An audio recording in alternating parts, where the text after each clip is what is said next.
The Skyler Neils case America. 6 जुलाई 2012 की आधी रात के ठीक 12:30 बजे थे। वेस्ट वर्जीनिया के स्टार सिटी इलाके की सड़कें एकदम वीरान और खामोश पड़ी थी। 16 साल की स्काइलर नील्स कमरे में अकेली बैठी थी। पूरे घर में सन्नाटा था। स्काइलर दबे पांव अपनी खिड़की के पास पहुंचती है। वो खिड़की का शीशा ऊपर उठाती है और अपने पैरों को जमीन से ऊपर ले जाती है और रात की ठंडी हवा में बाहर खिड़की से कूद जाती है। सड़क पर एक काली कार धीमी रफ्तार में आकर रुकती है। कार की हेडलाइट्स बंद थी। स्काइलर दौड़कर कार का पिछला दरवाजा खोलती है और अंदर बैठ जाती है। कार में उसकी दो सबसे बेस्ट फ्रेंड और पुरानी सहेलियां बैठी थी, शीला एडी और रेचल शॉफ।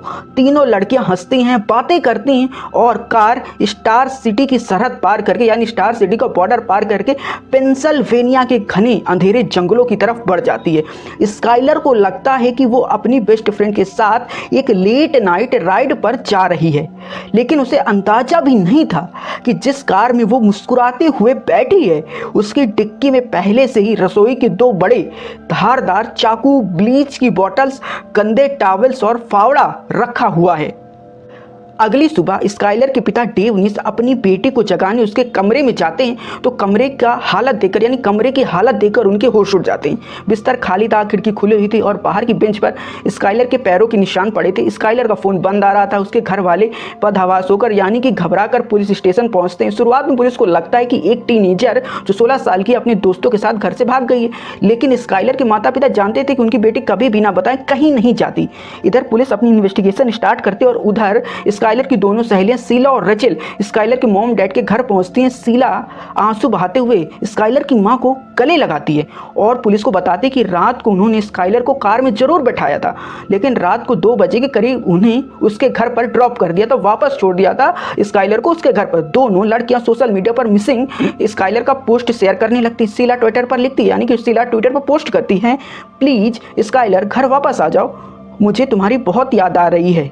दोनों लड़कियां ने कि स्काइलर रेचल दोनों सोशल मीडिया पर लगातार पोस्ट करती रहती। दिन हफ्तों में बदल जाते हैं और हफ्ते महीनों में। पुलिस शहर भर में सीसीटीवी फुटेज खंगालती है, लेकिन स्काइलर का कुछ पता नहीं चलता। आखिरकार अपार्टमेंट के बाहर लगे हुए एक सेफ्टी कैमरे में आधी रात को वो मंजर कैद मिलता है, यानी जब स्काइलर कार में बैठ रही होती है। फुटेज में साफ दिख रहा होता है कि स्काइलर अपनी खिड़की से कूदकर एक कार में बैठती है, लेकिन रात 2 बजे वो कार वापस लौटकर कभी नहीं आती। पुलिस का शक अब सीधा शीला और रेचल पर गहराने लगता है। दोनों लड़कियों से अलग अलग कमरों में कई बार पूछताछ की जाती है, लेकिन उनके बयानों में फर्क आने लगता है। लेकिन बिना किसी ठोस सबूत के या बिना किसी बॉडी के पुलिस उन पर सीधे हाथ नहीं डाल सकती थी। महीने बीतते हैं और 6 महीने का लंबा वक्त गुजर जाता है। पूरे शहर को लगने लगता है स्काइलर अब कभी वापस नहीं आएगी, लेकिन असली भूचाल 3 जनवरी 2013 को आता है। 6 महीने से कानून की आंखों यानी पुलिस की आंखों में धूल झोंक रही रेचल शॉफ का मेंटल बैलेंस बिगड़ जाता है और उसकी मेंटल हेल्थ खराब होने लगती। घबराहट और खौफ की वजह से उसे एक मेंटल हॉस्पिटल में भर्ती कराया जाता है। हॉस्पिटल से डिस्चार्ज होते ही रेचल सीधे अपने वकील और पुलिस के पास पहुंचती है। वो रोने लगती है, कांपने लगती है और पुलिस अफसरों के सामने यानी सारे पुलिस ऑफिसर के सामने एक ऐसा खौफनाक कबूलनामा करती है जिसे सुनकर इन्वेस्टिगेशन कर रहे पुलिस ऑफिसरों के होश उड़ जाते हैं और उनकी रूह कांप जाती है। रेचल पुलिस को बताती है कि उस रात कोई पार्टी नहीं हो रही थी। वो दोनों स्काइलर को एक साजिश के तहत पेंसिल्वेनिया के सुनसान जंगलों में ले गई थी।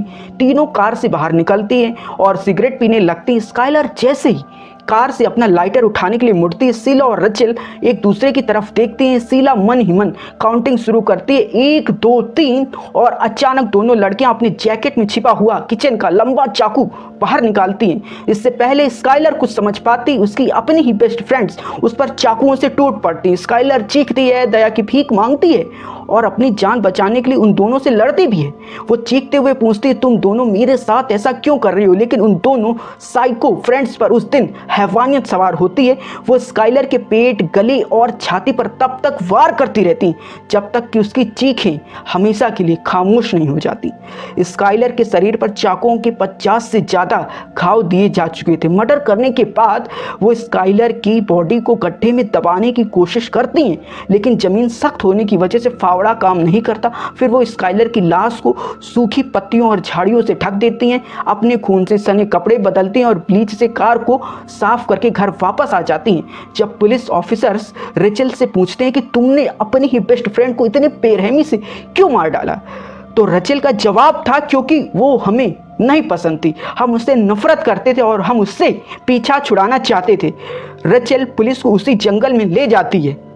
6 महीने बाद स्काइलर का स्कल झाड़ियों के नीचे पुलिस को मिलता है।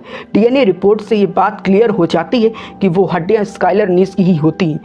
कोर्ट में मुकदमा चलता है और ट्रायल शुरू होता है। 16 साल की शीला एडी को बिना पैरोल के लाइफ टाइम इम्प्रिजमेंट की सजा सुनाई जाती है। वहीं रचेल सॉफ को, जिसने पुलिस के सामने मर्डर कबूल किया था, उससे 30 साल की सख्त जेल की सजा मिलती। दोस्तों, आप ये जानकर और भी हैरान हो जाएंगे कि मर्डर करने के बाद वो हर रोज सोशल मीडिया पर पोस्ट करती थी कि स्काइलर तुम कहाँ हो, हमें तुम्हारी याद आ रही है, और उसकी माँ के साथ मिलकर उनका सुख दुख बांटने का नाटक करती थी। एक मासूम बच्ची का अपनी ही सबसे भरोसेमंद सहेलियों के हाथ हुआ ये खौफनाक अंत अमेरिकी इतिहास का सबसे बड़ा विश्वासघात बन गया। इस घटना के बाद अमेरिका में स्काइलर लॉ बनाया गया ताकि अगर कोई बच्चा गायब हो तो बिना किसी देरी के तुरंत एम्बर अलर्ट जारी किया जा सके। दोस्तों, स्काइलर नीस की ये खौफनाक दास्तान आपको कैसी लगी मुझे बताएं। वीडियो पसंद आया तो इसे लाइक कर दें, चैनल को अभी सब्सक्राइब कर लें और मुझे फॉलो कर लें।